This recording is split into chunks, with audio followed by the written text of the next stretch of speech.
pallone mi ha dato tantissimo.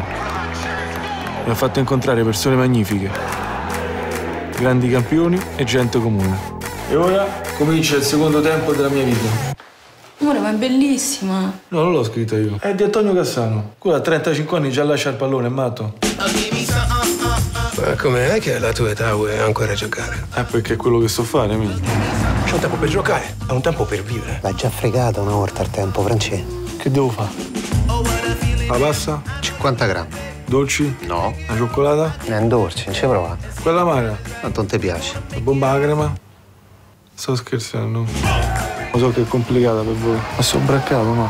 Ti piace il lupetto? Gagliardo, eh? Ma non sta mai esagerando. Ma un bar, giornalaio. Qua vicino, un par di chilometri. Se era lontano non stava. Sta a Milano, è fidanzata e non segue il calcio. Io questa ma la sposo. Io sarò sempre con te, però devi essere pronto. Arriva l'allenatore giusto. Altri 2 anni ce l'ho. Pure 3.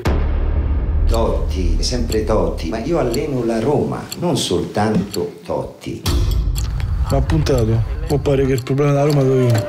Per me questo è tornato per farti smettere. Te lo vuoi mettere in testa che non sei più insostituibile? No, ma guarda, vediamo da che parte sta Roma. Tanto lo so che se ne oggi e domani, eh.